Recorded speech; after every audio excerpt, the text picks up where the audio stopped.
Boa noite a todas. Iremos dar continuidade ao capítulo 40 de Isaías e vamos pedir a direção de Deus agora. Fechem os olhos.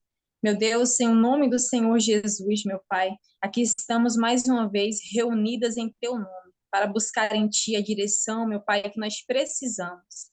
Que o Senhor venha falar conosco, não o que a gente quer ouvir, mas o que a gente precisa ouvir para que nós possamos também não só guardar, meu Pai, e colocar em prática, mas compartilhar. Toma a direção dessa meditação, fala com cada um de nós, meu Pai. E que o Senhor venha nos mostrar a tua vontade, nos mostrar, meu Deus, os teus ensinamentos, nos revela, meu Pai, aquilo que o Senhor deseja, nos faz enxergar aquilo que a gente ainda não enxergou. E que nós venhamos, meu Pai, nos fortalecer ainda mais. Estamos aqui, meu Deus, uma para ajudar a outra, então que o Senhor venha, meu Pai, fortalecer cada uma, que o Senhor venha nos dar a direção que a gente precisa, abençoa o momento que estaremos aqui reunidas e que nada venha nos atrapalhar, meu Pai. Mas que nossa mente, nossos pensamentos venham estar voltados somente para o Senhor. Tira, meu Deus, toda preocupação, tira tudo aquilo que vai tentar atrapalhar. Meu Deus, é por isso que nós amarramos agora todo mal, meu Deus, que vai tentar impedir a gente de estar aqui 100%, dar o nosso melhor. Então, meu Deus, nós amarramos e repreendemos toda a ação do inferno. E que o Senhor venha tomar a frente dessa meditação, fala conosco, abre a nossa visão, abre os nossos olhos espirituais. É isso que nós pedimos ao Senhor e te agradecemos, meu Pai, por tudo, por todos os momentos, sejam bons, ruins, todos são necessários, porque, como está escrito, tudo coopera para o bem daqueles que amam a Deus.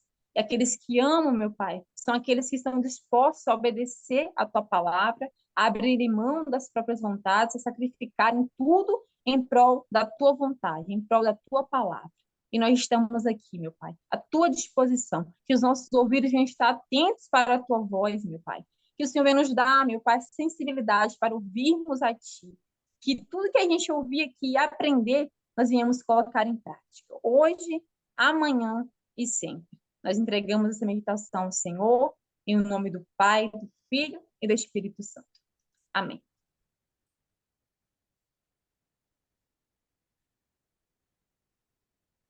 Vamos lá. Aqui no título fala o seguinte: o livramento prometido ao povo de Israel. Esse capítulo aqui, eu vi em outra versão, ele foi dividido em três partes. São três momentos aqui que a gente vai falar e decorrer da meditação, a gente vai entender melhor. E essa primeira parte, esse primeiro momento, é muito forte. O capítulo todo é muito forte. Principalmente os versículos finais dele é forte. Nós iremos ver essa frente aqui. Vamos lá. Consolai, consolai o meu povo, diz o vosso Deus. Versículo 2. Falai benignamente a Jerusalém e bradai-lhe que já a sua milícia é acabada, que a sua iniquidade está expiada e que já recebeu em dobro da mão do Senhor por todos os seus pecados. Aqui dá para a gente conversar um pouco.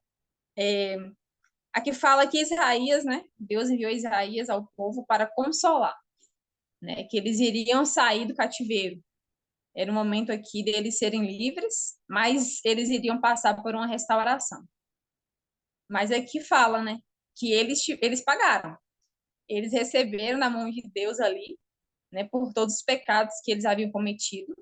E a gente sabe que realmente é assim, né? O pecado ele gera morte, há consequência, né? E eles sofreram, padeceram. Parecia que Deus não estava com eles mais. Eu creio que lá o povo se sentiu meio que excluído, isolado, mas Deus ainda estava olhando para eles. Eles ainda eram considerados e ainda considerado uma nação que Deus escolheu. Então aqui a gente pode levar para os dias de hoje, né? E às vezes a pessoa ela erra e pensa assim, para mim não tem mais jeito, eu fiz tanta coisa errada, então para mim não tem mais perdão, eu não vou ser mais outra pessoa, eu vou viver assim, e o meu fim é esse, né? Mas Deus, ele tá olhando para essa pessoa também. E para ela tem salvação, ainda tem uma chance, ela tá viva, ainda tem chance para ela, né? Então, assim, a pessoa e fica alimentando tudo isso na cabeça dela, né? E Deus, ele tá com aqueles que invocam a ele, tá com aflito, tá com desesperado, que invoca ele, que no íntimo dele, dela, né? Eles têm aquela coisa, não quero viver dessa forma, deve ter algum jeito para mim. Então Deus, ele olha para essas pessoas tão sinceras, né? E para elas tem jeito, assim como teve para a nação de Israel. Eles foram restaurados, mas eles sofreram antes. E ainda ia passar por essa restauração aqui que a gente vai falar mais adiante. Mas aí Deus, aí a gente vê que foi um cuidado. Mesmo eles sofrendo, a gente vê o cuidado de Deus para com o povo e até com a gente hoje também. Cada um de nós aqui sabe do nosso passado que a gente enfrentou e passou, né? A gente fomos também restauradas, né? Graças a Deus pela misericórdia dele, a nossa entrega também sincera. E é isso. Posso continuar? Versículo 3. Vós, o que clama no deserto, preparai o caminho do Senhor, endireitai no ermo, vereda a nosso Deus. Todo o vale será exaltado, e todo monte, e todo outeiro será abatido. E o que é torcido se endireitará, e o que é áspero se aplainará. Aqui faz parte da restauração. Essa voz que clama no deserto, eu lembrei do João Batista, né? Que ele preparou o caminho para o Senhor Jesus, né? Para a chegada dele. Assim, é, voltando, pensando nos dias de hoje, né? A volta do Senhor Jesus, a segunda vinda dele, do Senhor Jesus. É, é isso. Essa voz que clama no deserto somos nós. Nós que temos que preparar, né? Preparar o caminho para que outras pessoas também possam alcançar o que a gente tem alcançado, né? Que é a salvação da nossa alma. Todos os dias a gente tem lutado para permanecer com ela. E João Batista, ele preparou o caminho para o Senhor Jesus. Você quer falar? É bem interessante aí essa comparação que você faz com João Batista. E realmente esse texto, ele vai ter, para mim, ele tem um desdobramento em dois momentos. De fato, o momento em que Israel não, Judá está saindo do cativeiro da Babilônia, tá? E o segundo momento é realmente é, o Senhor Jesus entrando em Jerusalém e fazendo o trabalho dele em toda Israel. Quando a gente vê esses dois desdobramentos, o, esse termo usado eu acho interessante a gente falar sobre isso. Esse termo usado de preparar o caminho era muito comum quando um rei de qualquer nação ia para um deslocamento, né? Fosse uma campanha de guerra, fosse para fazer uma visita, fosse lá para o que fosse. Quando isso acontecia, quando um rei ia fazer uma viagem, ia uma equipe antes, à frente, uma comitiva ia à frente. Para quê? Para justamente preparar o caminho. Então, se eles iam passar por rios, construir pontes, se eles iam passar por florestas, fazer o corte das árvores, aplanar os caminhos, para que de fato aquele rei pudesse entrar sem nenhum empecilho, sem nenhum obstáculo. Então, quando a gente vê a imagem de Judá saindo da Babilônia, atravessando um deserto, até chegar novamente a Jerusalém, né, a gente imagina que, de fato, eles vão atravessar montanhas, eles vão atravessar rios, eles vão atravessar o deserto, né? Vão ter inúmeros obstáculos para isso. Mas quem é que vai à frente levando esse povo? O Senhor.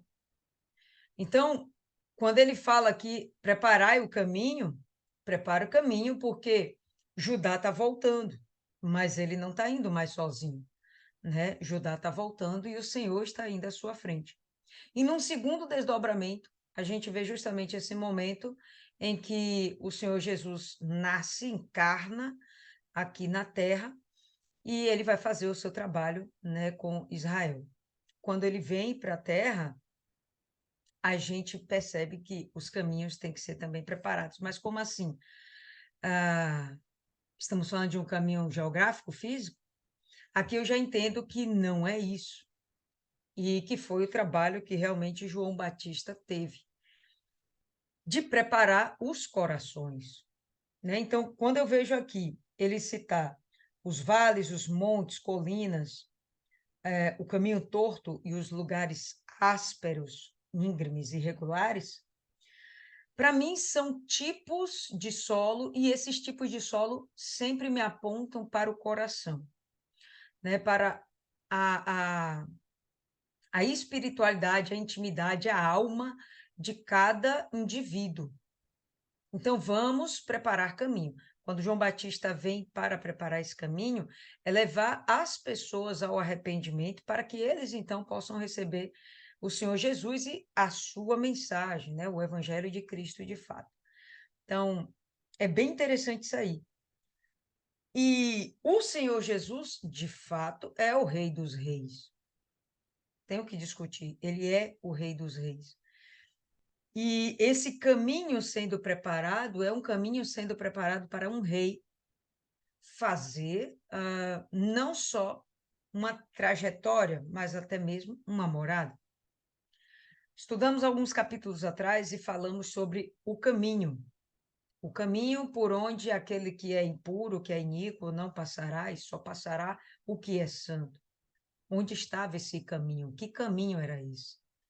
O caminho era algo dentro da gente, era o desenvolvimento da nossa salvação, e é algo que está dentro da gente, não é algo exterior que a gente realmente trilha, né? Não é uma trilha no meio do mundo. É algo dentro da gente, na caminhada rumo à salvação. Então, esse caminho era preparado, João Batista vem para trazer a consciência do pecado, levar ao arrependimento daquelas pessoas, para que o Senhor Jesus pudesse entrar nesse coração, fazendo desse jeito aqui, aqueles que são vales, né? Que são que eles venham ser exaltados. Quando a gente pensa em vale, pensa em algo que está no nível baixo. Talvez aquele ser humano que tivesse uma baixa autoestima ou uma sensação, um pensamento de que foi esquecido por Deus. Não, esse daí, vamos elevar o ânimo dele, né? Vamos exaltá-lo, não necessariamente como algo magnífico, mas levantando ele daquele patamar inicial. Os montes e colinas, aqueles que são muito orgulhosos, arrogantes, esses vão ser rebaixados, vamos trazer aqui para a realidade. Aquele que é torto, vamos endireitar, né? Os lugares ásperos, vamos torná-los planos. Então, criar uma condição onde não haja obstáculos para que a mensagem de Cristo venha fazer morada naqueles corações, venha fazer morada naqueles interiores, naquelas pessoas, e então todo o plano da salvação venha a ser consumado. Então, era essa observação aí que eu queria fazer. Posso falar, Lia? Pode, sim, senhora, só pode se a Aliciane liberar. Se a Aliciane liberar. Tá liberada, Aliciane? Tá, ela disse que liberou. Pode falar. Tá. Obrigada. Olha só, essa coisa da voz também que clama no deserto. Uma vez minha irmã me perguntou assim: você está preparada para viver como João Batista? Aí eu perguntei a ela por quê. João Batista vivia no deserto. João Batista naquela época era o que não tinha papas na língua, né? Ele falava mesmo, tanto que a cabeça dele foi pedida justamente porque ele falou, né, que a mulher, aquele cara, ele pegou a mulher do irmão, não sei o quê, e essa voz no deserto eu atribuo a nós hoje, cristãos, que por falarmos a verdade, eu digo que a vida do cristão ela é solitária, porque ninguém quer ouvir a parte da verdade, né? As pessoas só querem ouvir Jesus é bom, vai arrebentar, tá ligado, Mas na hora que você diz, ó, isso aí que você está fazendo vai te levar para o inferno. Aí chama, como é, a pregação do ódio, né? O evangelho do ódio, o evangelho que está julgando. E eu vejo essa coisa, a voz do que clama no deserto, essa vida solitária. E você vê que quando a gente se converte, a gente só tem o nosso meio mesmo. Só o nosso meio. E olhe lá, porque quando a gente fala certas coisas para algumas pessoas, a pessoa já se afasta, já acha que você está sendo intolerante, já acha um monte de coisa. E era isso que eu queria falar, porque aí minha irmã me perguntou uma vez. Ela disse, ó, você fala na cara mesmo, ela me perguntou, você está preparada para viver como João Batista? Isolada? E quem fala a verdade que a pessoa não quer ouvir, a tendência é viver isolada. Eu disse, tranquilo, não tenho problema quanto a isso. Então era isso que eu queria falar, essa voz do que clama no deserto, me remeteu a isso aí no dia que minha irmã estava conversando comigo. Que a gente acaba sendo um pouco, né? Todo mundo acaba sendo um pouco, a gente acaba vivendo no deserto, o deserto remete a quê? Solidão. Você vê, ele vivia sozinho, né? Comia gafanhoto com mel, essas coisas, que era o que tinha lá naquele lugar. Era isso, eu lembrei dessa conversa minha também. Pode continuar, menina.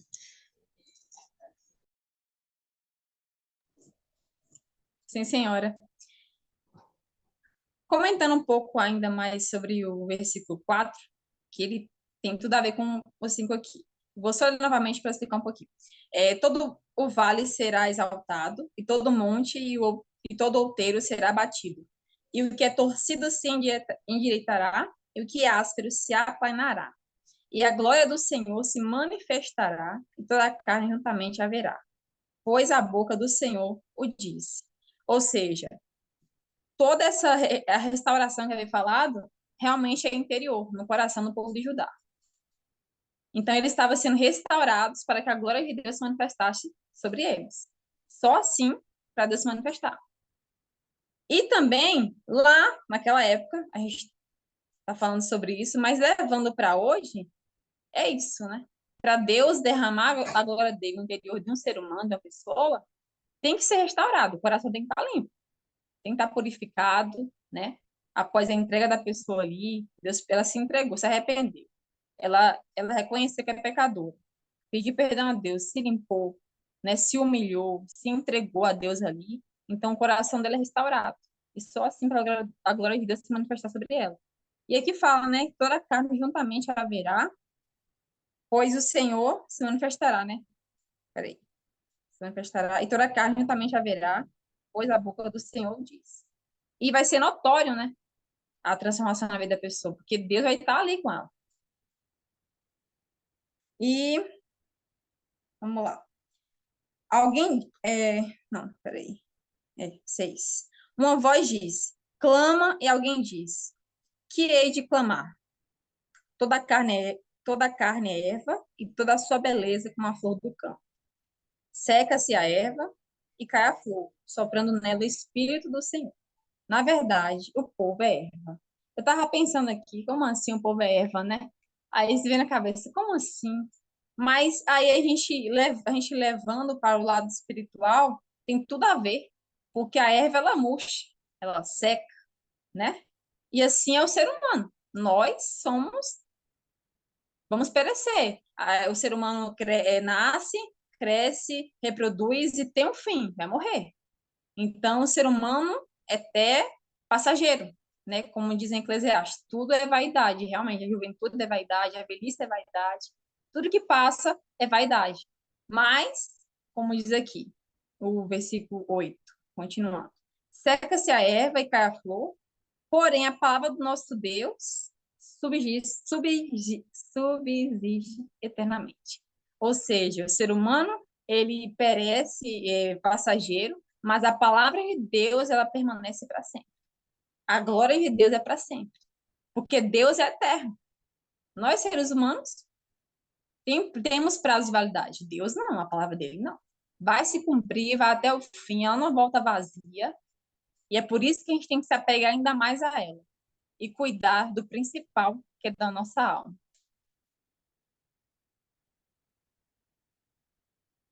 Versículo 9.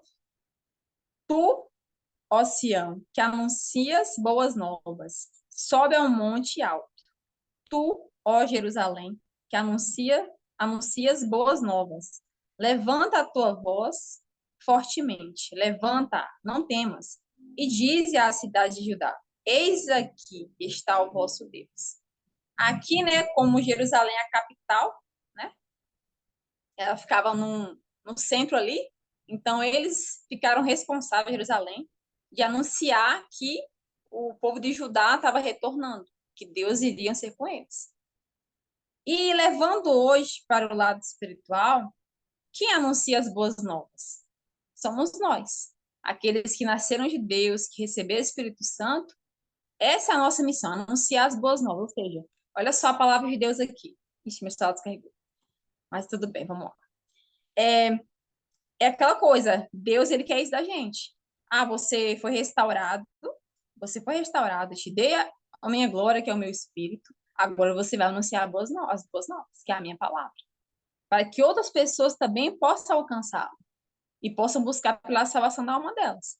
Então, esses que anuncias aqui, somos nós. A gente tem que fazer isso. Não é uma coisa obrigatória, Deus não obriga, mas quando a pessoa recebe o Espírito Santo, é automático. Ela tem o prazer de falar de Jesus para todas as pessoas que ela vê, que ela conhece, a família, ela quer falar do Deus que ela serve.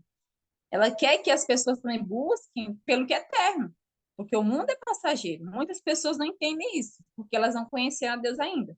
Mas quando a gente anuncia essas boas novas através da nossa vida, do nosso testemunho, as pessoas elas veem Deus. Assim como elas iriam ver Deus também aqui no povo de Judá, foi restaurado, passou pelo que passou, foi restaurado, e Jerusalém estava anunciando ali as boas novas. Então é isso. Alguém quer acrescentar alguma coisa? Eu gostaria de falar só um ponto aí que eu vou discordar. Teve um momento que você comenta que Deus não obriga as pessoas a pregarem, a anunciarem o evangelho. Eu discordo plenamente, porque Deus, ele nunca pediu nada, Deus manda, ordena, e quando ele vai lá e fala ide, é uma ordenança. Ele quer que a gente faça isso. Claro que ele não vai interferir no nosso livre-arbítrio, vamos ter o poder de escolha, vou obedecer ou não, mas ele tem essa expectativa. Ele quer que a gente obedeça ao mandado dele. Quando a gente vem para o verso 9, né? No meio do verso, ó Jerusalém, que traz boas novas, ergue tua voz com força. É uma ordem, não é um pedido, por favor. É uma ordem. Ergue a tua voz com força. Ergue-a, não estejas atemorizada, não tenha medo de nada, não. Faz o que você tem que fazer. Dize para as cidades de Judá, eis vosso Deus, no sentido de que ele está ali, ele está presente, né? E então, vamos nos reunir novamente em Jerusalém, vamos reconstruir a cidade. Toda essa mensagem, como você falou no começo, é realmente uma mensagem muito bonita, porque depois de toda a destruição que a gente vê até o capítulo 39, a gente vai ver agora um outro Isaías, parece que é um outro Isaías, né? E onde ele vai estar falando de restauração, onde ele vai estar anunciando o reino messiânico com mais ênfase, né? Então, tudo isso aqui é muito bonito. E Jerusalém tem a obrigação de começar esse trabalho. E a gente sabe que sim, a igreja vai nascer em Jerusalém. A igreja nasce lá. Não era apenas para a igreja pregar, anunciar as boas novas, era para todo Israel estar participando disso, mas, enfim, não vem ao caso nesse capítulo, mas o chamado não é necessariamente uma opção, né? É um mandamento. E todo aquele que recebe do Espírito de Deus vai ter o que é necessário, a capacidade necessária para cumprir essa ordenança. Sem o Espírito de Deus, não adianta, né? Eu falava recentemente com uma pessoa, estava tendo desejo de fazer parte de um grupo de evangelização, tal, do EVG. E aí eu comecei falando, olha, você vai fazer parte de um grupo que representa a igreja, que representa o Senhor Jesus, né? Então, você vai levar aqui sobre a sua cabeça, na sua fronte, nos seus ombros, o nome do Senhor Jesus. Existe todo um comportamento que deve ser observado. E aí, de cara, eu cheguei e falei, ó, por exemplo, tais e tais vestes não combina com uma pessoa que se propõe, uma mulher, que se propõe a falar do Senhor Jesus. Não, mas dentro de mim, meu coração é puro, eu sou limpa, sou convertida, sou salva, sou tudo. Eu falei, pode ser tudo. Mas quando o seu objetivo é cumprir o ID, esse tudo não é o suficiente. Tem que se adequar aos padrões que a Bíblia ordena. Então, existe um determinado comportamento, existe um determinado proceder. E que se a gente for para a Bíblia, a gente vai ver isso. Então, Jesus ele vai falar, Jesus, Paulo, né, as cartas paulinas, enfim, Pedro, todo mundo vai ensinar o comportamento, o modo de falar, o modo de agir, a estutícia que não deve existir, a prudência que deve existir. As vestes estão no pacote, né? E na hora que a gente chega e fala isso para a pessoa, não, ela resiste. Em primeiro lugar, a gente entende que resiste porque é algo novo. Mas se a consciência não abre para a coisa, a gente compreende que ela simplesmente não tem realmente o entendimento que vem através do Espírito Santo, né? Então, daí a gente começa a entender por que existem pessoas que estão dentro de igrejas 10, 12, 15, 20 anos e nunca faz parte de um grupo de evangelização, seja ele qual grupo for. Nós temos igrejas que não evangelizam, simplesmente não evangelizam, né? E aqui a gente entende por quê. Por quê? Porque não tem o Espírito Santo. A pessoa, não vou nem falar que a denominação, a igreja em si, não tem o Espírito Santo, não vou nem falar isso. Mas a pessoa em si não desenvolver o desejo mostra que não tem o Espírito Santo. A pessoa em si não querer entrar num padrão mostra também que não tem o Espírito Santo.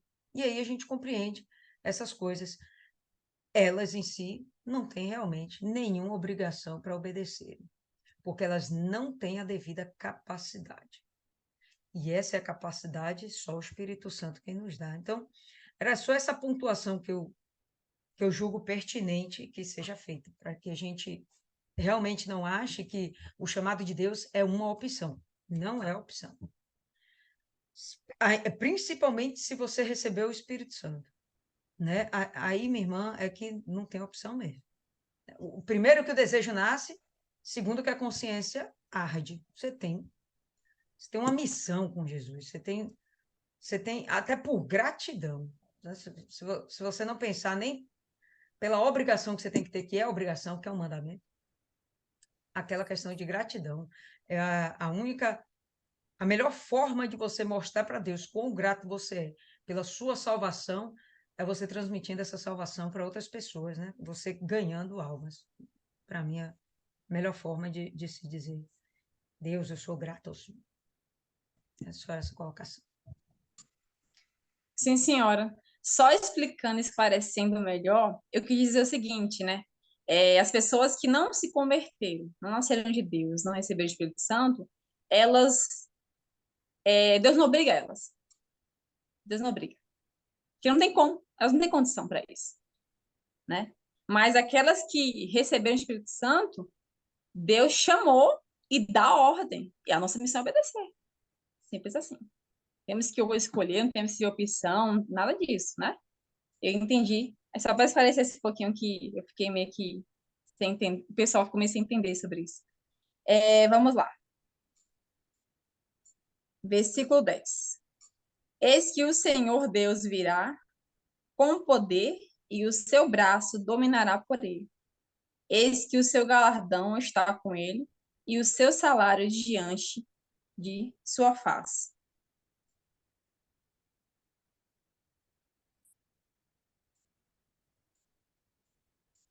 Deixa eu ver aqui. Continuar aqui, vou explicar melhor.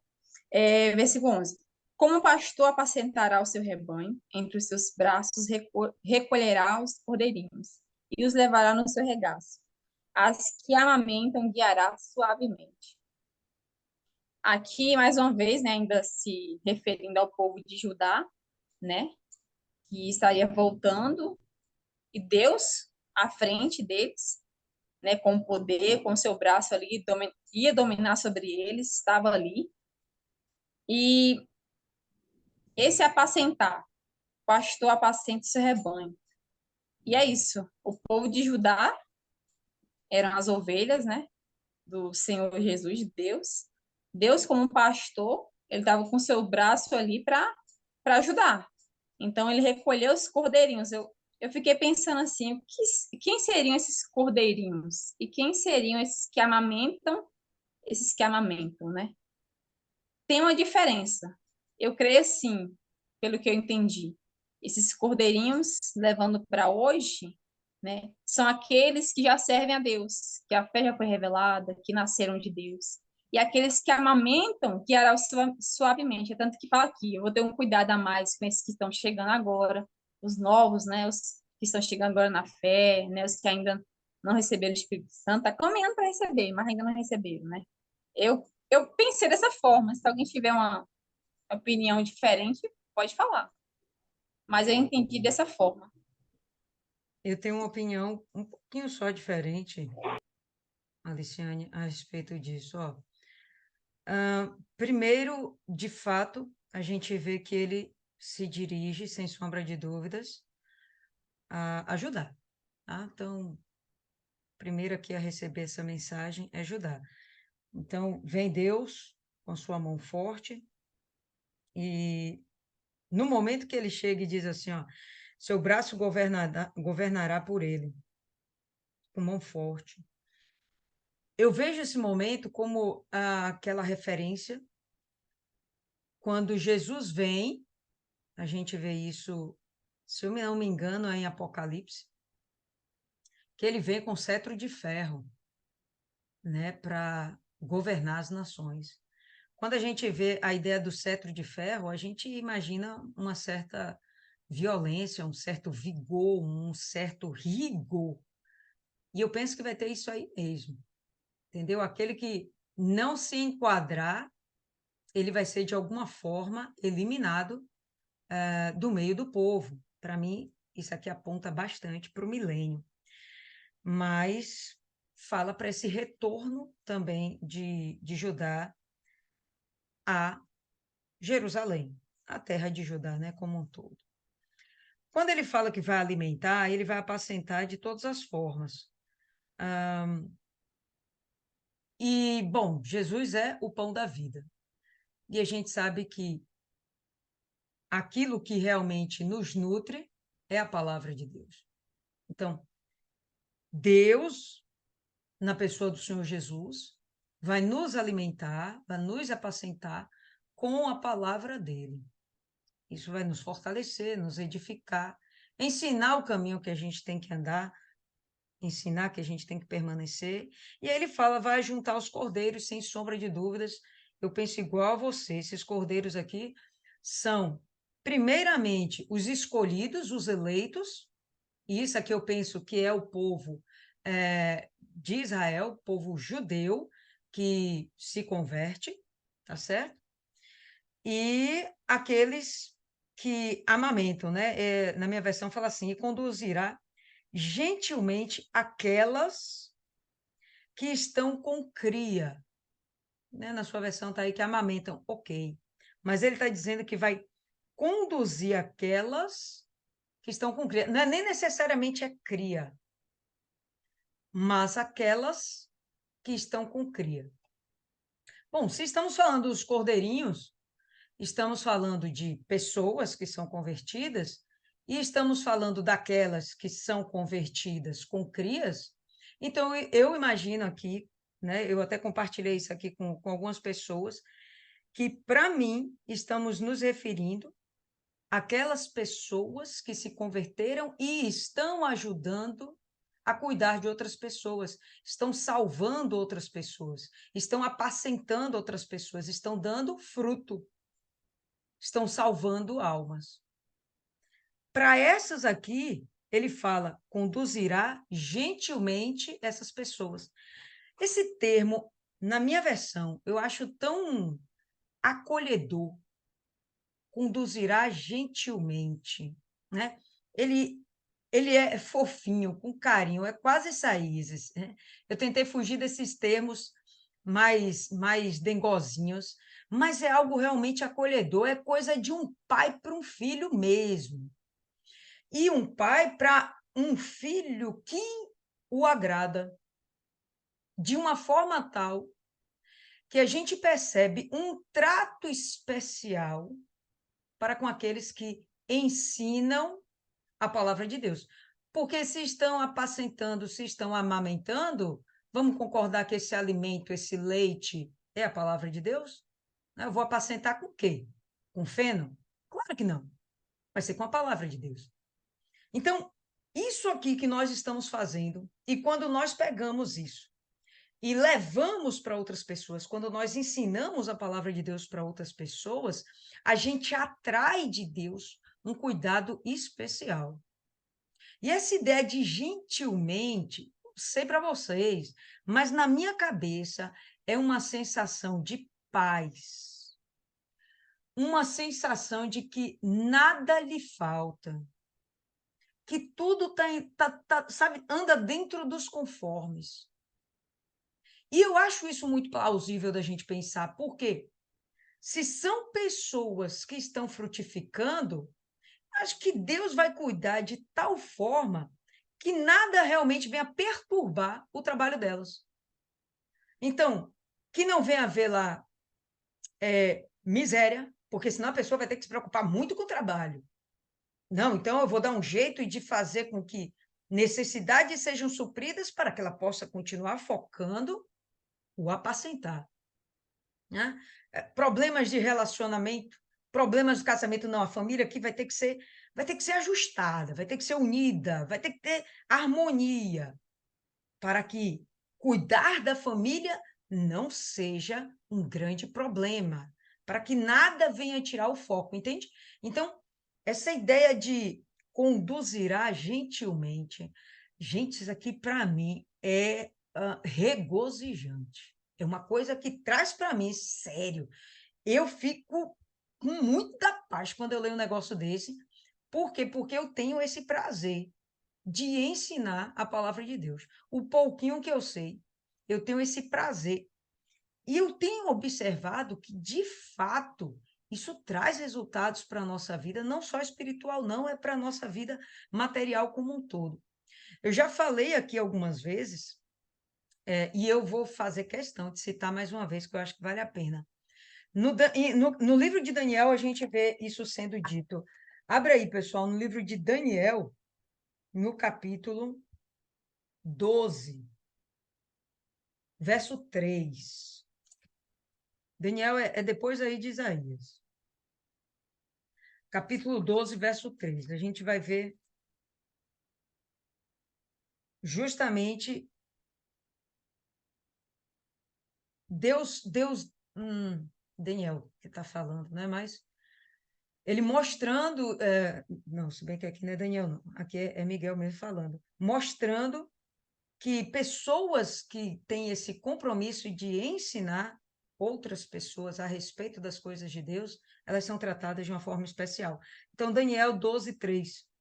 E aqueles que forem sábios brilharão como o esplendor do firmamento, e aqueles que converterem muitos para a justiça, como as estrelas para sempre e sempre. Então, brilharão como as estrelas, né? Para sempre e sempre. Então, a gente vê que existe uma diferença realmente entre aquele que é apenas salvo, os cordeirinhos, e aqueles que salvam, que são esses que ensinam.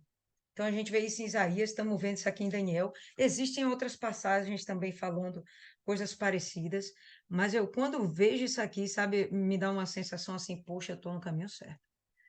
Estou na direção certa. Isso aqui agrada o meu pai.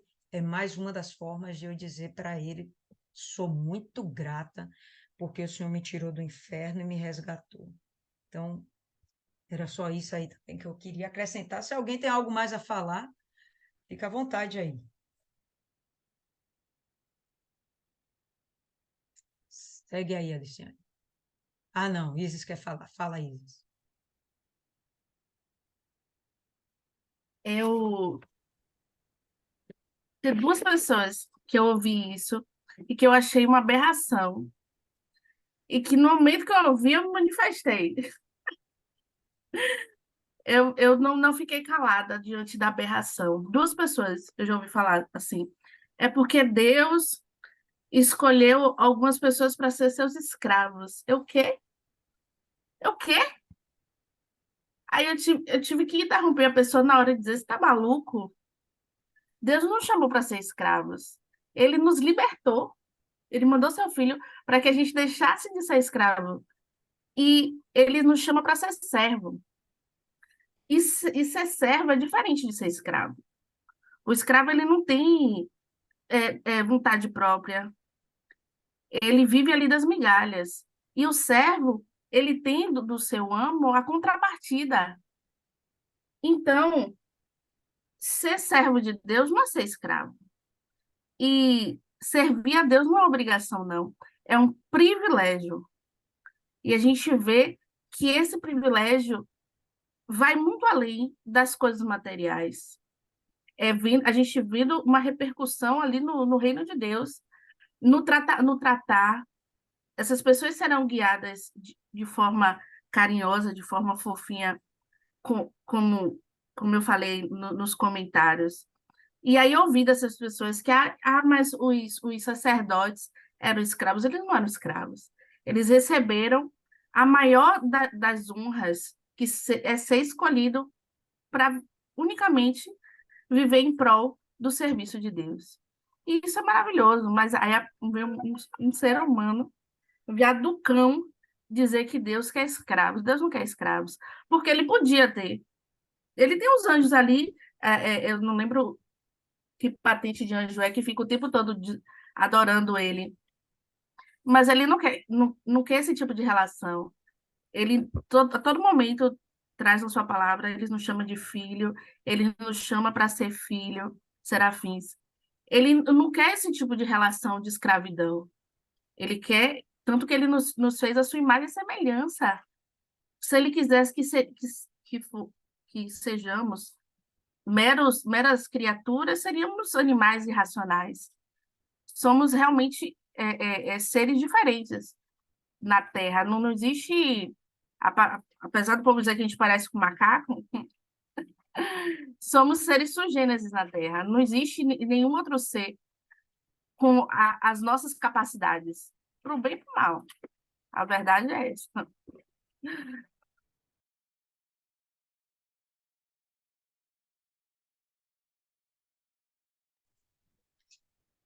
Vamos continuar aqui.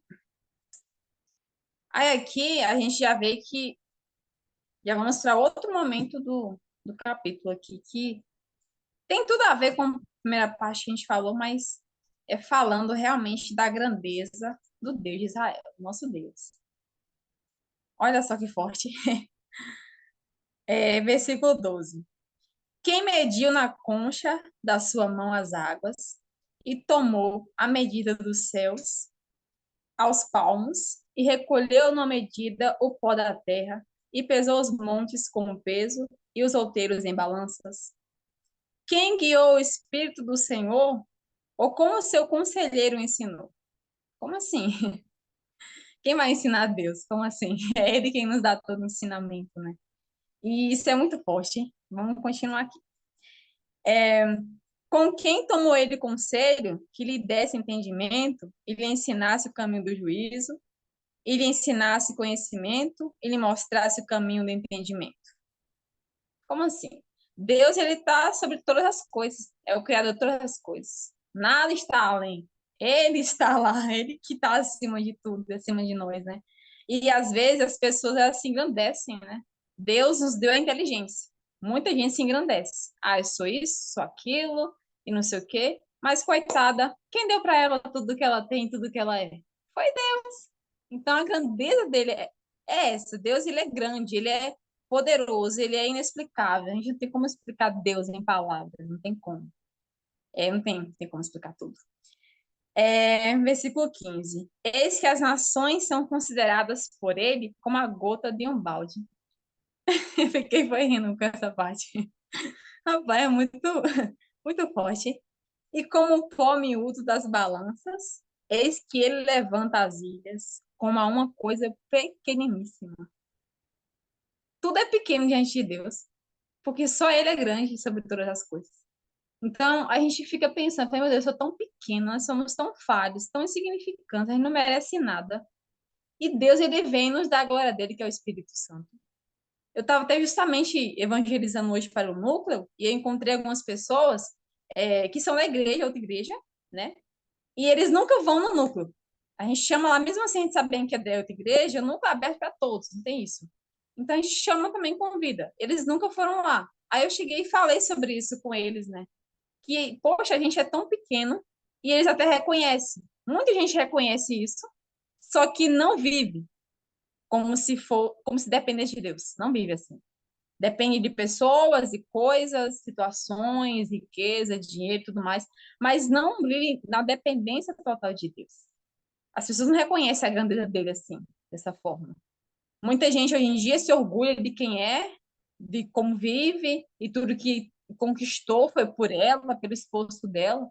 Mas quem deu condição para ela se esforçar? Quem levantou ela de manhã cedo para trabalhar? Quem deu inspiração para ela? Foi quem? Foi Deus. Então, quando a pessoa reconhece Deus em tudo, quando ela reconhece que Ele deu tudo para ela, que ela depende dele completamente, ela passa a viver de uma maneira diferente. A pessoa reconhece isso. Então, tudo que ela faz, poxa, graças a Deus. Deus me deu condição para isso. Graças a Deus. Sempre dá graças a Ele, porque Ele está sobre todas as coisas. Aí no versículo 16. Nem todo o Líbano basta para o fogo, nem os seus animais bastam para holocaustos. Todas as nações são como nada perante ele.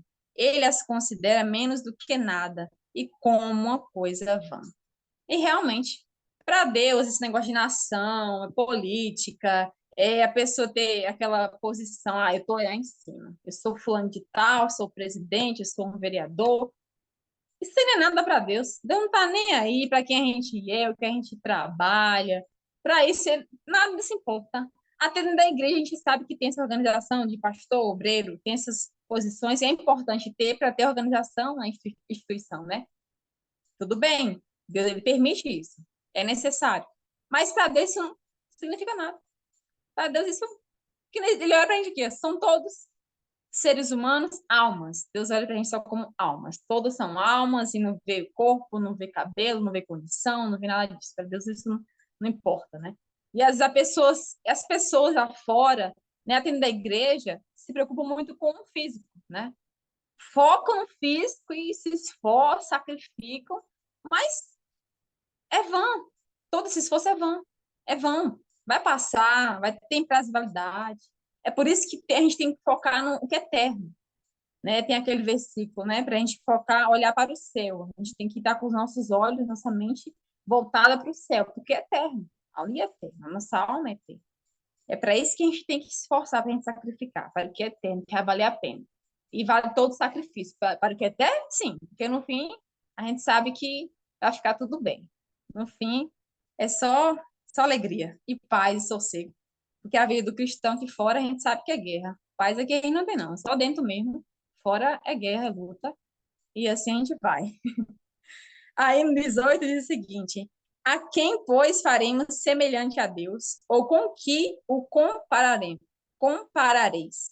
Eu queria que alguém comentasse, por favor, sobre isso, porque meu celular vai descarregar, eu vou ali rapidinho para o carregador, para não ficar parado aqui. Vai lá, a Isis vai falar. Pode falar, Isis. Ah, O que que ela perguntou aí que eu estava perdida? Ela leu o verso 18, mas ela só pediu para fazer comentários. Eu vi que você levantou a mão.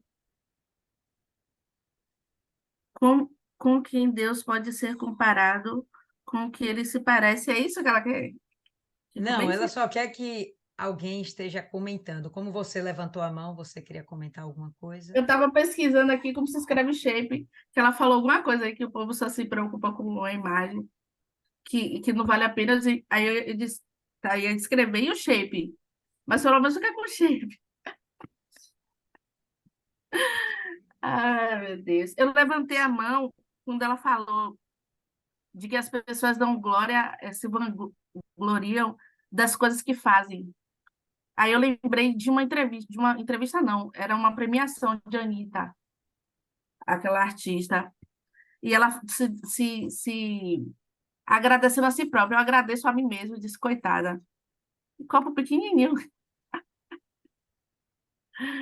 Eu lembrei disso. Aí você vê o quanto a pessoa é vazia. E quando eu vi isso, eu disse, meu Deus, coitada.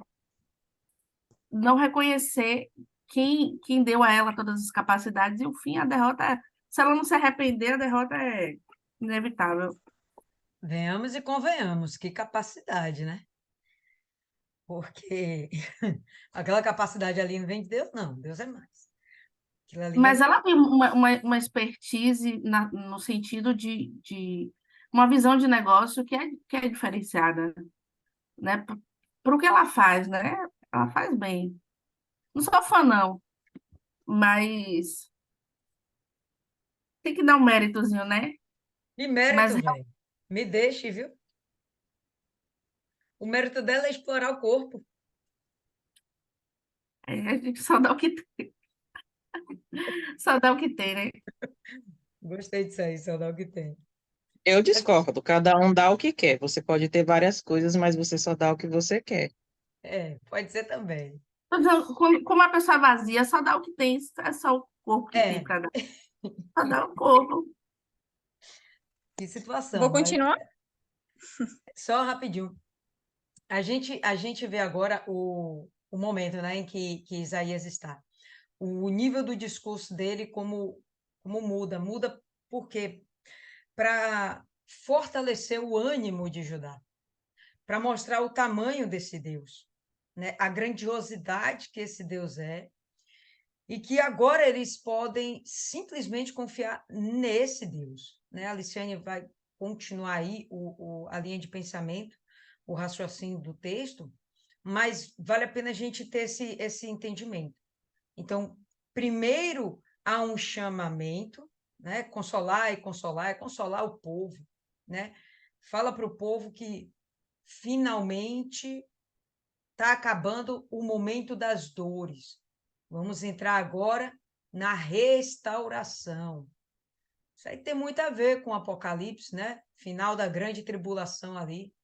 Consolai, porque Israel, ele vai ser consolado, Israel realmente vai ser defendido por Jesus.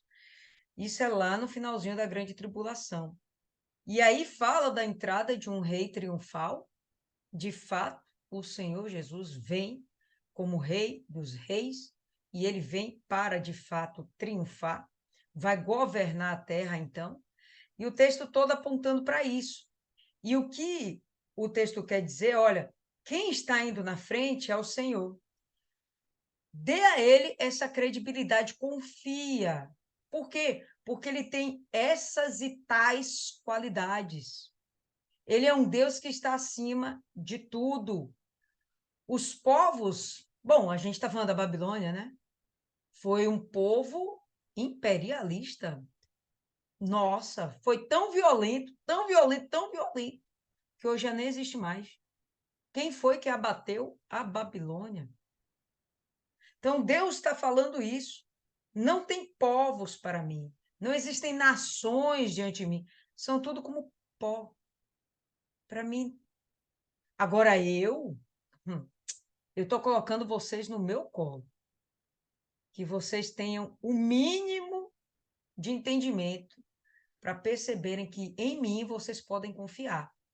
Porque eu vou levar vocês para onde eu estou e aonde eu estiver, vocês estarão guardados, protegidos, porque maior do que eu, nem mesmo igual, existe ou existirá.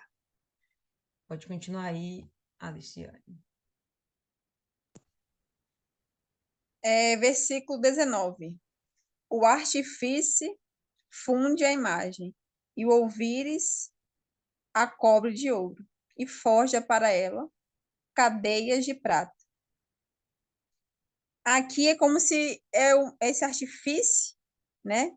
Falando que Deus não é como uma imagem, né, que foi feita por algum artista, né? Artífice. Isso, é isso Artífice. mesmo, obrigada. Essas palavras às vezes é meio complicado de falar. Então, Deus ele não é como uma imagem que alguém criou, né? Ele é o soberano sobre todas as coisas. Então, aqui, vamos lá, completando aqui. O empobrecido que não pode oferecer tanto, escolhe madeira que não se apodrece, artífice sábio busca para gravar uma imagem que não se pode mover. Aí aqui na outra versão diz: quem não pode comprar ouro ou prata, escolhe madeira de lei e procura um artista competente que faça uma imagem que fique firme no seu lugar. Aí vem o 21. Porventura não sabeis, porventura não ouvis, ou desde o princípio não se vos notificou, ou não se atentastes para os fundamentos da terra? Ou seja, vocês não têm observado, não, a grandeza de Deus nas maravilhas que ele tem feito? Né? Uma pergunta que Isaías ele faz. E realmente é isso, né? Como eu havia comentado. As pessoas hoje em dia, elas não reconhecem a grandeza de Deus. A gente vê a grandeza dele em muitas coisas que ele criou, na natureza, né, em tudo. A gente olha para o céu, poxa, a imensidão do céu, você fica assim, maravilhada. E é só uma criação de Deus. Imagine o próprio Deus, como seria, né? Como é. 22. Ele é o que está sentado sobre o círculo da terra, cujos moradores são para ele como gafanhotos. É ele o que estende os céus como cortina e os desenrola como tenda, para neles habitar. O que reduz a nada os príncipes e torna em coisa vã os juízes da terra. Até o 26 é engrandecendo o nosso Deus. Eu vou terminar aqui até o 26, a gente comenta alguma coisa. Coisa vã, 23. Em coisa vã os juízes da terra. E mal se tem plantado, mal se tem semeado, e mal se tem enraizado na terra o seu tronco. Já se seca. Como ele sopra sobre eles, e um tufão os leva como a pragana. A quem, pois, me farei semelhante, para que eu lhe seja igual, diz o santo. Levantai ao alto os vossos olhos e vede quem criou estas coisas. Foi aquele que faz sair o exército delas segundo o seu número. Ele as chama a todas pelos seus nomes, por causa da grandeza das suas forças e por quanto é forte com poder. Nenhuma delas faltará. Alguém quer comentar alguma coisa? Eu gostaria de falar aqui, só para enriquecer nosso conhecimento. A Babilônia ficava onde hoje está o atual Iraque, né? E eles se chamam, inclusive, de Babilônia. E eu estava vendo um vídeo deles a respeito desse verso aqui do 20, né? De eles fazerem os postes ídolos com as madeiras.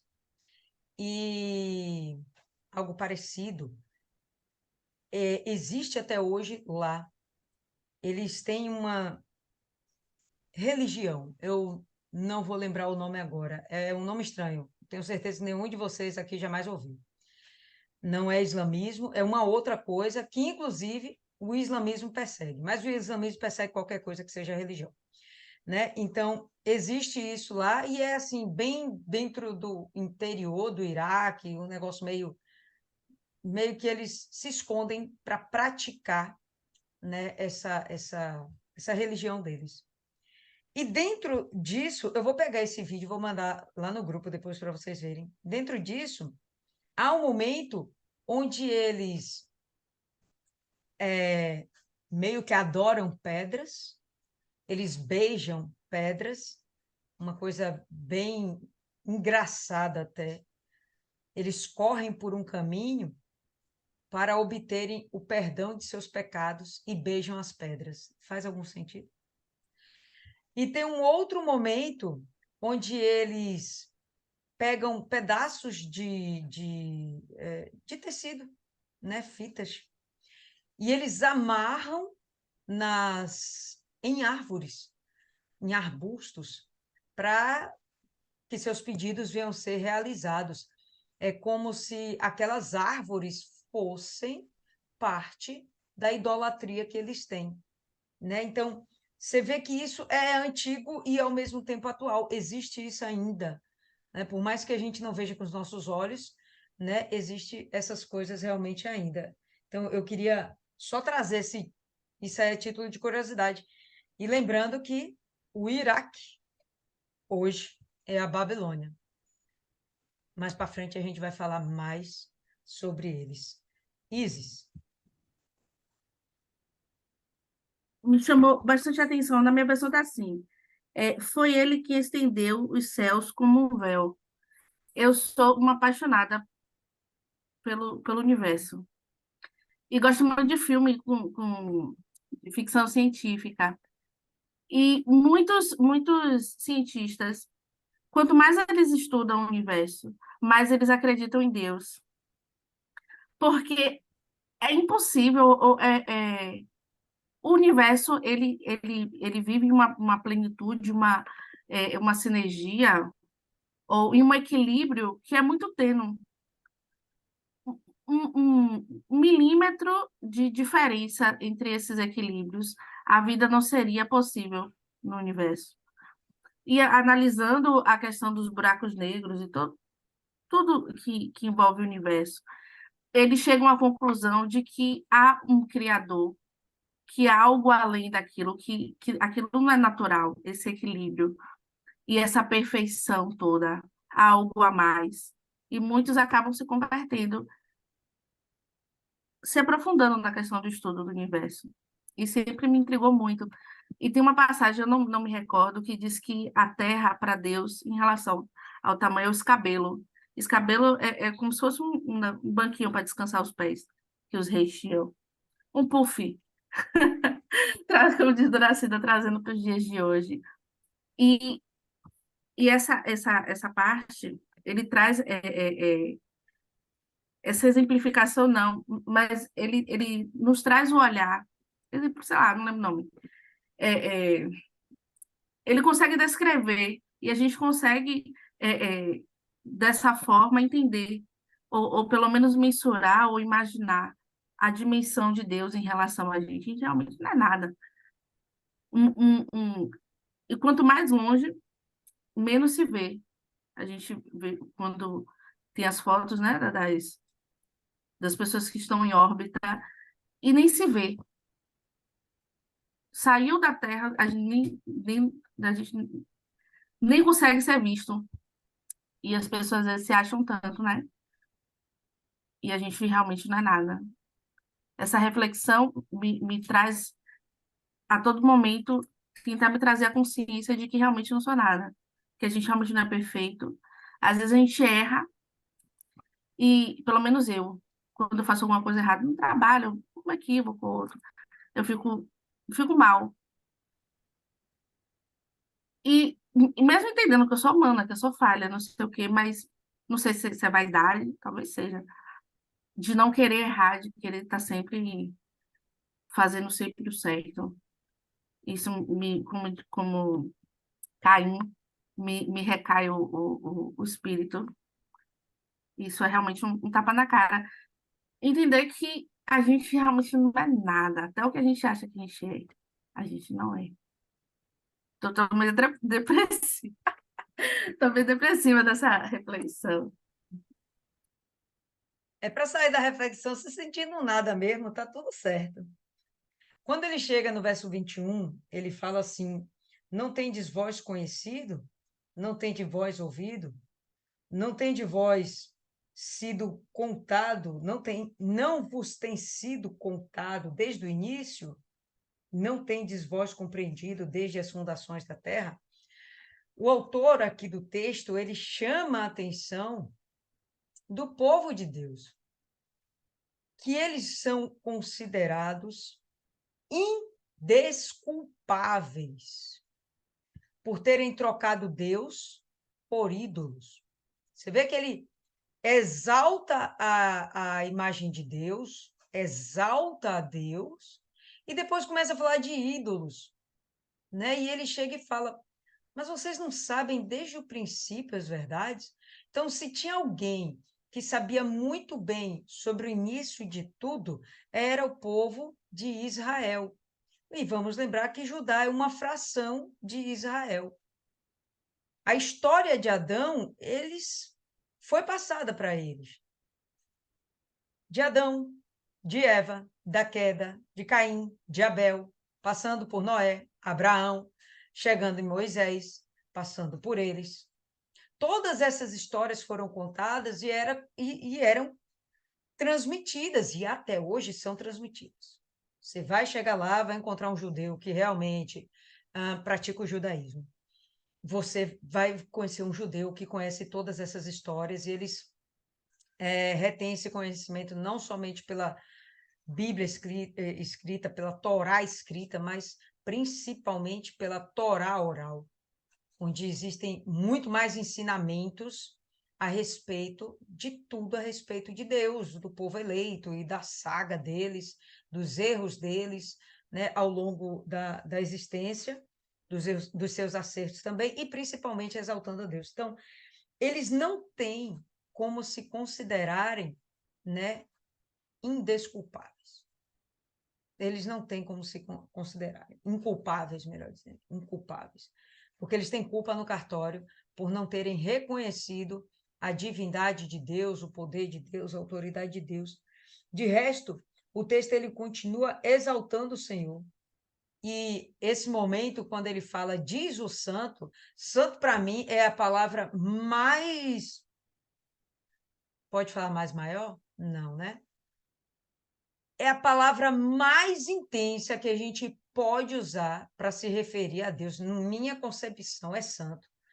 Porque transmite, né, a ideia de pureza, de não ter aproximação, comunhão com o pecado, e de ser algo realmente sublime, supremo, é algo maravilhoso, né? E a gente está em busca disso, desse nível de santidade, tá? Quando ele fala, sede santo porque eu sou santo, ele quer que a gente seja assim, igual a ele. E aí ele chega e fala, diz o santo, no verso 25, a quem então vós me comparareis ou será igual a mim? Porque se vocês sabem que eu sou tudo isso, que a criação veio das minhas mãos, da minha mente, da minha palavra, por que vocês realmente querem me comparar com bronze, ouro, prata, madeira, barro? Coisas que foram criadas pelas suas mãos, né? Pelos artífices, pelos artesãos, pelos trabalhadores, como possa estar aí na sua versão. Então, o Isaías ele traz muita beleza para revelar Deus para os judeus. Nesse momento, pessoal, esse povo ainda não saiu do cativeiro, ok? Ezequias já morreu, beleza? Já se passou o governo de Manassés. De Manassés já se passaram outros governos. Eles já passaram aí por, sei lá, essa profecia já deve ter mais de, sei lá, no mínimo 70 anos já tem, né? Mas vamos dizer aí que talvez já tenha uns 100 anos para mais. E essas palavras estão sendo ditas agora, gritadas, né, para Judá, para que eles venham se animar e relembrar: olha, vocês caíram por isso aqui. E o pecado de vocês, inclusive, foi cobrado 2 vezes mais, né? Assim que está lá escrito no texto? Não, vocês não pagaram, vocês deviam X e pagaram X, não. O pecado de vocês foi tal que eu só me contentei, só fiquei em paz quando vocês me pagaram 2x de juízo, de punição, né? Então, Deus mostra até nisso a autoridade dele. Vocês, para saciar a minha ira, vocês vão sofrer muito mais do que o que vocês pecarem contra mim. É como se fosse outro alerta. É por isso, pessoal, que depois que os judeus saem da Babilônia, eles não se envolvem mais com idolatria. Eles não se envolvem mais, porque realmente caiu a ficha. Né? Sem punição não tem transformação, não. Às vezes tem que ter mesmo uma punição. Né? Você vê que foi tratado no amor, no amor, no amor, manda profeta, entra profeta, Deus age, Deus opera, passa outro profeta. Não sei. Então, quando veio o castigo, e foi um castigo violento, esse povo realmente se converteu e nunca mais eles adoraram outros deuses. Mas eu acho muito sublime quando ele fala, diz o santo, ele nem falou Deus, ele não falou o Criador, né? O Senhor, o Santo. É a forma mais sublime que a gente tem de se referir a Deus, o Santo. A quem então vós me comparareis ou será igual a mim? Não tem como, né? Não existe. Claro que não existe. Pode continuar aí, Alicia. Só um comentário sobre o que a senhora falou. É interessante e muito forte essa palavra, santo, né? Separar de tudo e de todos. E é isso que Deus quer da gente. A separação completa de tudo aquilo que desagrada a Ele. É isso que Deus esperava do povo de Judá. E tem esperado da gente também. E eu acho que a obreira Maiana queria falar alguma coisa. Fala aí, Maiana. Não, é que aí Jeremias, ele tá dando o chabum em todo mundo. Ele está Jeremias? descendo a ripa no... Eu já falei, eu confundo esses dias aí Isaías. tudo. Senhora tá rindo, você tá confundindo com Ezequias, viu? Não venha, não. Pô, Ezequias e Isaías está perto. Jeremias e Isaías, na moral. Isaías, terminou Nias, para mim esses três aí é a mesma pessoa. Ele tá dando no coletivo, tá todo mundo levando, não tem um específico. E eu tava lembrando de Jó, porque Jó, ele não foi a idolatria, mas chega um momento que os amigos dele perturbando, a mulher já tinha lá dito tudo, porque ele já tinha perdido os filhos, já tinha perdido os bens, e na hora que Deus aparece para ele no redemoinho, Deus fala praticamente essas mesmas palavras. Onde você estava quando eu formei isso? Onde você estava quando eu coloquei limite no mar? Onde você estava quando foi só Jó? E eu fico assim pensando, gente, você levar uma reclamação no coletivo é legal. Você pode se esconder atrás do outro. Eu estava rindo com o Rai porque a gente tem a vontade de ir para a Turquia. E aí eu mostrei a minha foto para ela e falei, que ridículo, Rai. Além da gente ir para a Turquia, a gente dá vai com essa foto, velho, ridícula para isso. E eu tava falando de mim, né? Aí ela pegou e me mostrou a foto dela. Aí eu parei de rir da minha cara e fui rir da cara dela também. A gente ficou fazendo gracinha. Você esconde. Ah, tá vendo? Tá vendo? É por sua culpa. Você divide a vergonha com a outra pessoa. E quando é você sozinho, que foi Jó, e aí foi por intermédio do profeta. E lá com Jó foi o próprio Deus. A gente vê que Deus, ele, ele não escolhe cara. Na hora que a pessoa precisa ser acalentada, ela é acalentada. Na hora que a pessoa precisa ser rígida, na hora que a pessoa precisa ser corrigida, ela é corrigida e ele não está nem aí. E às vezes a gente vê uma pessoa fazendo errado e fica pensando, poxa, eu devo ou não devo falar com fulano? Eu devo ou não devo falar com ciclano? Ah, não é problema meu o erro do outro. Realmente não é problema seu. Mas e o tocar da trombeta? E aquela pessoa se perdendo, não importa quantas pessoas já foi tocar a trombeta para o outro, porque Israel, Judá aí nesse momento, ele já tinha sido avisado. até antes disso, sabia que iam para lá e por causa e pelo motivo que eles iam. Não é tipo assim, ó, você está apanhando sem saber o motivo. Você está apanhando porque eu falei que se você fizesse tal coisa você ia apanhar. Não é sem motivo. E mas fulano já falou, ciclano já falou. Mas se o Espírito Santo cobra de você, você vai deixar passar? Você vai ficar calado porque você não quer se meter na vida dos outros? Às vezes é se posicionar. E a gente vê isso aí, a responsabilidade de Deus, o cuidado de Deus com essas almas. Ele foi lá, ele foi rígido, ele cobrou com juros e correções, mas agora ele está aí trazendo regozijo.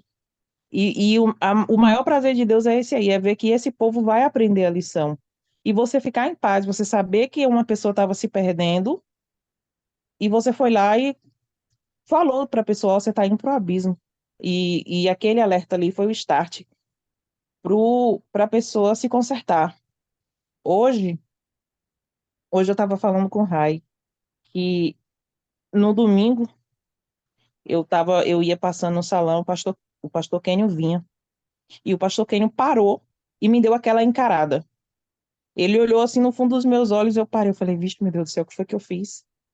E é como se o pastor me conhecesse de muito tempo, como se ele estivesse cobrando alguma coisa de mim. Aí hoje na aula do Arimateia, ele deu uma palavra lá legal, e eu percebi que não foi o pastor Kênio, foi o próprio Deus, eu só ainda não descobri o que é que ele quer. Ele ainda vai revelar mais na frente. Mas você vê que Deus ele vai usar esses momentos, você ser separado do comum, porque foi o CPO todo ouvindo o bispo Ari falando isso. Ser santo é ser separado do comum, é ser separado do comum. E foi tudo, foi uma coisa que ficou na minha cabeça. Isso e o significado de pecado. E você percebe o cuidado de Deus. Você vê Deus cuidar de você assim, ainda que você não entenda no momento, você consegue sentir que é o próprio Deus cuidando de você através dos outros. E não tem como não ouvir, como não dar ouvidos à voz de Deus, não tem como não ser tocado. Eu fico imaginando como é que essas pessoas conseguem viver na desobediência conhecendo a Deus. Porque as pessoas conhecem a Deus e quando Deus fala com a gente, é diferente. Só na olhada do pastor que eu fiquei sem entender nada, mas mexeu tanto comigo que eu falei, ó, eu preciso ver. Aí eu peguei, teve a aula, foi cancelado os núcleos, eu consegui entrar cedo.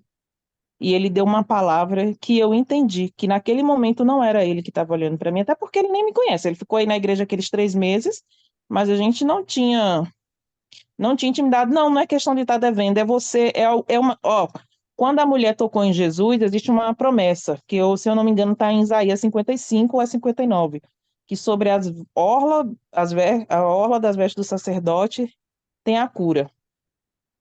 Aquela mulher tocou em Jesus diferente. Ela não chegou lá e tocou por tocar. Ela tocou diferente. E foi isso. Ele me olhou diferente. E de um jeito que eu não conseguia ver o pastor Kênio. Eu só não entendi o porquê. E hoje, o Espírito Santo foi lá e falou mais forte. Porque quando Deus quer algo da gente, ele vai te consertar. No começo a gente estava falando aí, vocês estavam falando sobre o servir ou não a Deus. Sobre querer ou não, Deus pedir ou Deus mandar. Jeremias, é isso? Acertei o que andou com jugo nas costas? Acertei o nome dele? Que ele não queria ser profeta, foi ele mesmo. Ele andou um tempo com jugo nas costas, dizendo que aquele ali seria o jugo que ia ser colocado sobre o povo. Ele não queria ser profeta.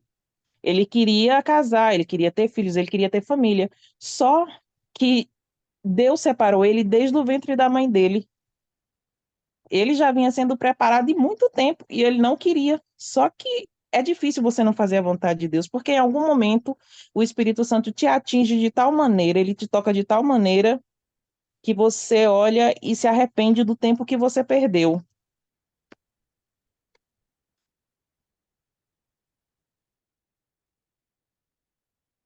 Pode seguir, Aliciane, que ela caiu aqui, infelizmente. Mas daqui Sim, a pouco eu senhora. volto. Versículo 27. Porque dizes, ó Jacó, e tu falas, ó Israel, o meu caminho está encoberto ao Senhor, e o meu juízo passa desapercebido ao meu Deus? Aqui a gente vê que o povo de Judá estava se queixando. Eles ainda estavam no cativeiro, não é isso? E eles ainda estavam sofrendo. Então, por eles estarem ainda sofrendo ali, porque as consequências, né? As consequências do que eles haviam feito, a idolatria e tudo mais, eles estavam pensando assim, não, Deus ele não tá nem pra gente, não. Ele não tá nem na nossa situação, né? Olha só a visão, né? Tapada e fechada daquele povo. Isaías lá falando da grandeza de Deus. Olha, eu fico, fico revoltada só em ler aqui, mas se a gente estivesse lá vendo essa situação aí. Só vendo, né? Porque se a gente fosse um deles, eu creio também que a gente teria essas meias que atitudes também, né? A gente tem que se colocar no lugar do outro. Ó E é só, isso. ó só, Aliciane, vamos pensar que são pelo menos 2 gerações, talvez até 3 gerações, que a gente tenha envolvida esperando o livramento, esperando o livramento de Deus, né? Então, quando o Isaías cita isso aqui, né, que eles estão murmurando, não é quando eles recebem a mensagem, é que eles estão vindo murmurando, entende? Não é nesse exato momento, mas eles estão vindo murmurando há muito tempo. É compreensível, é compreensível. Como você até falou logo no início, eles talvez de fato se sentissem desesperançados e desprezados por Deus. Porque depois de Ezequias foi um reino bom, né? Ok. Vem Manassés, uma desgraça. Ezequias ficou 29 anos governando, se eu não me engano. Manassés ficou 55. 55 anos, meu irmão, é tempo suficiente para você nascer e morrer. E 55 anos de escravidão, praticamente, porque eles eram muito maltratados, o povo foi muito maltratado pelos reis ruins, por causa das taxas de impostos, etc. Né? A falta de cuidado, o que a gente vive hoje, a mesma coisa. Então, enfim, depois de Manassés, não lembro agora quem veio. Vem o o Jorão vem depois, né? Que dá uma acalmada aí nos ânimos, mas depois vem mais não sei quantos reis que não valem nada. E depois disso entra o cativeiro. Então, nesse período, Deus não parou de botar a mão. E nesse momento que Deus para de botar a mão, esse povo vem sofrendo, sofrendo, sofrendo, sofrendo. E aí chega um momento que eles ficam lá, pô, realmente, Deus esqueceu da gente. Aí fala aqui, meu caminho está escondido do Senhor. Deus não está me vendo, não. Deus não sabe onde eu estou. Meu caminho está escondido dele. O meu juízo está omitido do meu Deus. Ele não está vendo que eu estou aqui sofrendo, não. Ixi, ele não está me vendo. Né? Então, eles tinham essa sensação realmente de desprezo pela parte do pai deles, né? Por parte de Deus. E eu penso que Deus quis que eles sentissem isso. De forma alguma, Deus os abandonou, não acredito nisso. Deus os desprezou, porque senão eles já tinham sido mortos, né? Tinham sido eliminados, que nem Edom, que nem a Babilônia e outras nações que ficaram para trás. Mas não, eles estavam sendo cuidados. Estava lá no meio da Babilônia, mas estavam sendo cuidados. Tanto que a gente tem Daniel lá, né? A gente tem referências de pessoas de Deus lá. Tem os profetas, na Babilônia tinham lá os profetas também.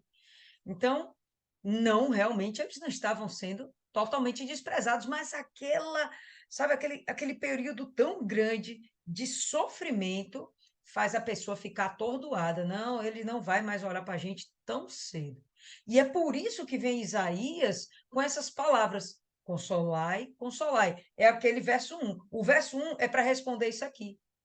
Que eles estavam nessa desesperança, aí vem o verso 1: consolai, consolai o meu povo, porque eu estou vindo para resgatá-los. Né? Então, eu vou dizer igual você. Se a gente tivesse no lugar deles, estava fazendo igualzinho. Igualzinho. Pode continuar. Vamos lá, versículo 28. Não sabes, não ouviste que o eterno Deus, o Senhor, o Criador dos fins da terra, nem se cansa, nem se fatiga? É insondável o seu entendimento. Aí aqui, na outra versão, diz assim: será que vocês não sabem? Será que nunca ouviram falar disso? O Senhor é o Deus eterno, ele criou o mundo inteiro. Ele não se cansa, não fica fatigado. Ninguém pode medir a sua sabedoria. Isso é muito forte, né? É muito forte isso aqui. É como se ele estivesse falando assim, o profeta Isaías falando assim: vocês não sabem, não. Ele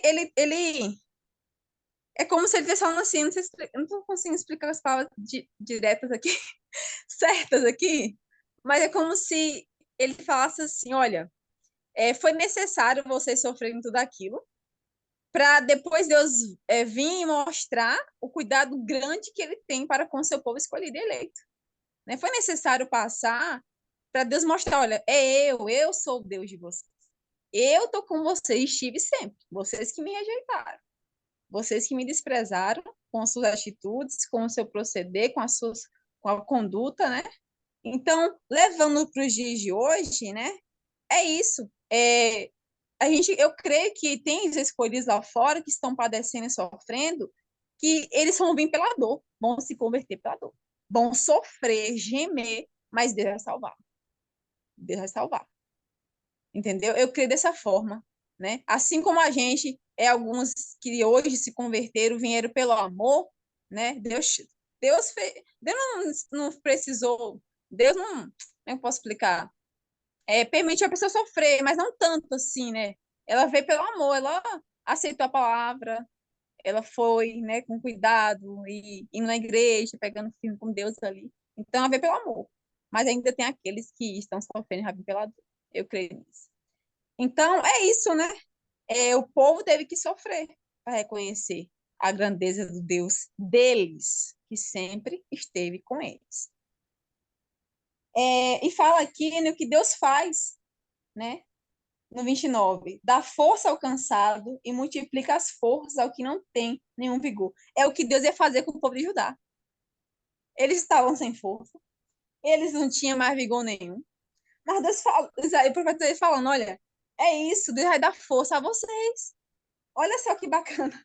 Deus vai multiplicar a força de vocês. Vai dar força ainda, vai dar mais força ainda, para vocês se firmarem. E olha só aqui, os jovens se cansarão e se fatigarão, e os moços certamente cairão. Mas os que esperam no Senhor, que é o que Deus estava querendo que eles fizeram, espera em mim, espera que eu estou socorrendo vocês, estou com vocês. Tudo que vocês passaram aí, ó, deixa para lá, acabou, mas eu estou aqui. Espera em mim, entendeu? A recompensa e tudo, espera em mim, não vai vir de ninguém. Eu vou acalmar vocês, eu vou estar com vocês. E Deus aqui, enviando o profeta, trouxe realmente um amparo, né, para o povo de Judá. Não, Deus está aqui, entendeu? E é que fala, né? Mas os que esperam no Senhor renovarão as forças, subirão como águias, correrão e não se cansarão, caminharão e não se fatigarão. E é isso. E ali, a partir desse período aqui, o povo de Judá ia ser mais forte, ia ser um povo diferente, né? Foi necessário se passar por aquilo. É muito forte. Se quiserem comentar mais, porque senão eu vou ficar falando aqui, falando. Eu quero Posso que falar? você, rapidinho, Dona Mari, eu só quero aqui que a Aliciane me responda. Quando ele fala que eles se elevarão com asas como águias, você está querendo dizer o quê? Que eu vou ter asa? É isso aí mesmo? Porque voar eu quero. E aí? Fala, Dona Mari. Hoje eu estava ouvindo a palavra do bispo e no final ele estava falando. Essa parte eu entendo que ele leva para isso aqui. Eu até escrevi, porque eu anoto tudo que ele fala, que eu acho importante. Podemos estar enlameados no pecado, mas uma simples atitude de clamar pelo Senhor muda tudo. E eu entendi essa parte, isso aí. E eu trago para a minha vida. Que eu me desviei, eu fiquei enlameada no pecado. Meu Deus. Acho que eu não consigo passar nem na televisão assim. Eu prefiro morrer. Mas no momento em que eu olhei para o céu e disse, meu Deus, não é mais isso que eu quero da minha vida. Tudo que eu fiz errado ficou no passado. E é isso que ele mostra a esse povo, né?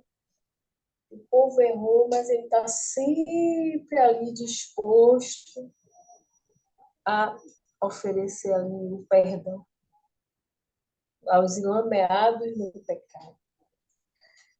Era isso aí que eu queria falar, que eu achei importante, que eu acho que se encaixa com isso aí, essa parte que ele fala, né? Que é insondável o seu entendimento. Muito bacana. Aí eu faço uma reflexão, a tanta besteira que eu fiz, que se fosse medir, eu não podia falar nem a primeira letra do nome de Jesus, eu já estava exterminada.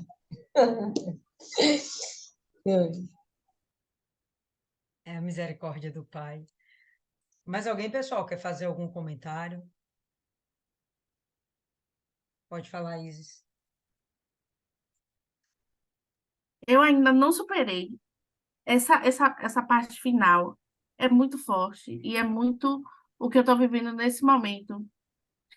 E a gente percebe que Deus não gosta de murmuração.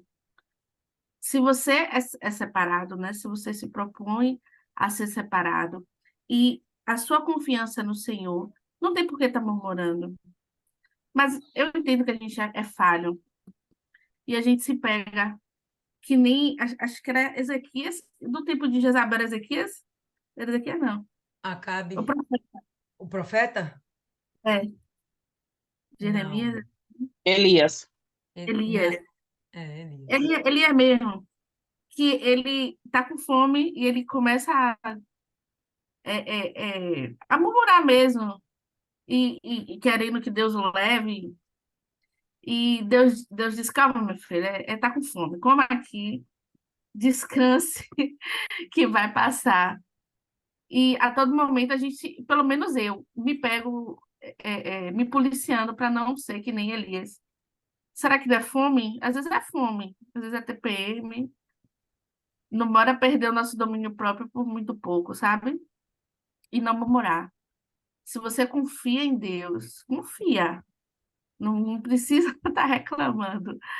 E, e é bem isso, o povo de Deus, o 27. Povo de Deus, por que se queixam dizendo o Senhor não se importa conosco? Mas quem é a gente para Deus se importar? A gente já sabe que a gente é menos que uma poeira em relação a Deus, e mesmo assim ele nos ama tanto. Eu acho que é mais uma prova do seu amor, essa discrepância, da gente ser menos que nada, e Deus ser tão grande, mesmo assim ele nos ama tanto, e querer. Vocês estão vendo meu filho roncar? Dá para ouvir, não, né? E mesmo assim ele nos amar e se importar com a gente, e, e querer nos dar tudo de melhor. Eu acho que essa é mais uma prova do amor de Deus. E a gente ainda tem ousadia de dizer, Deus não se importa comigo, Deus não me ama, Deus não fala mais comigo. A galera que fica assim, eu não faço não, viu? Será que vocês não sabem? Será que nunca ouviram falar? O Senhor é o Deus eterno, Ele criou o mundo inteiro, Ele não se cansa, não fica fadigado, ninguém pode medir a sua sabedoria.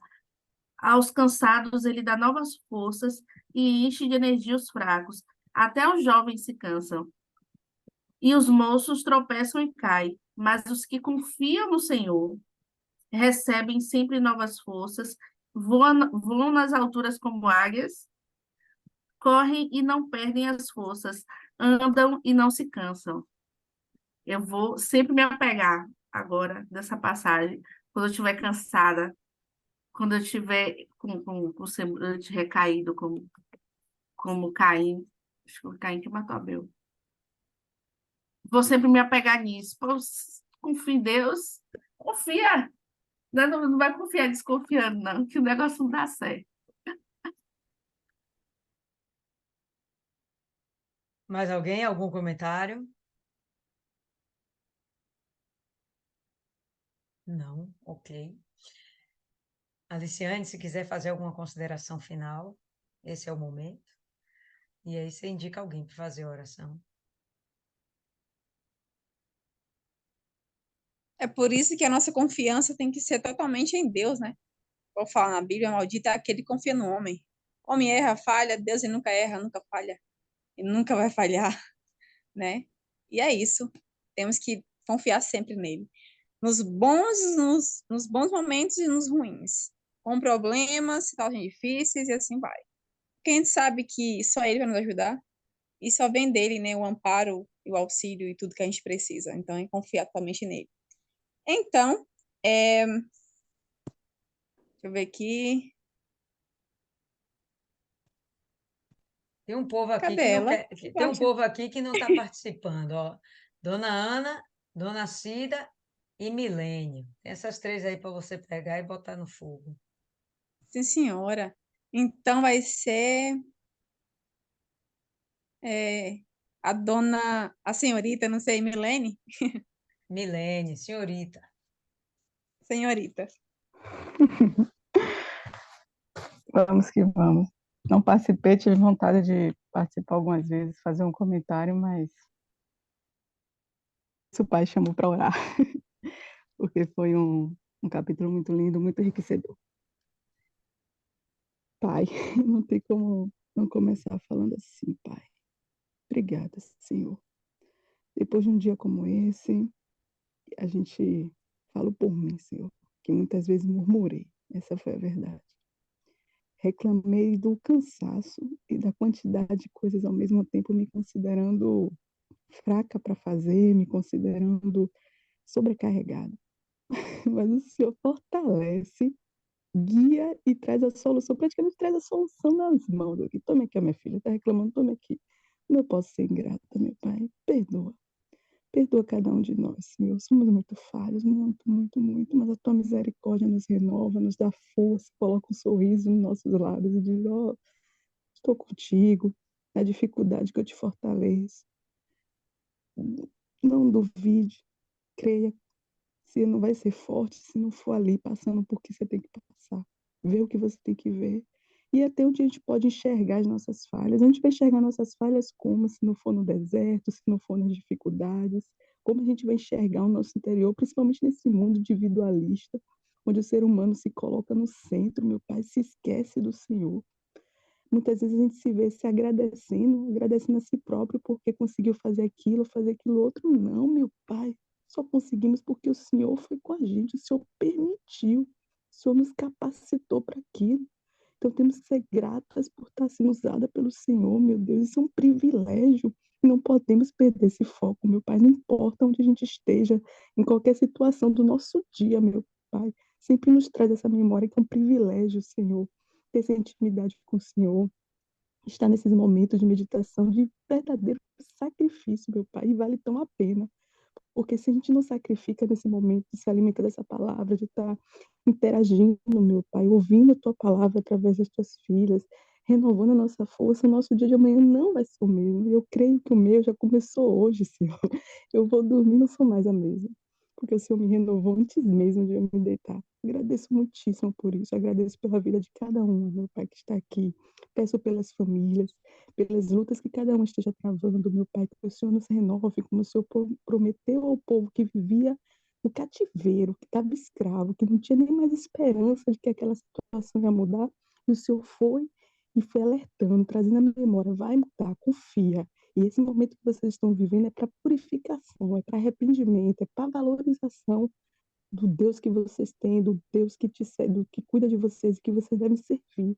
Então, meu Pai, na nossa dificuldade, que também isso venha à nossa memória, Senhor, para que a gente venha cada vez mais ser grato e valorizar o quão privilégio, meu Pai, ser seu templo, ser sua morada, com o privilégio de conhecer mais a tua palavra, meu Pai, ter um entendimento, para que isso não fique só dentro de nós, porque é tão maravilhoso, meu Pai, tão maravilhoso que a gente não pode reter.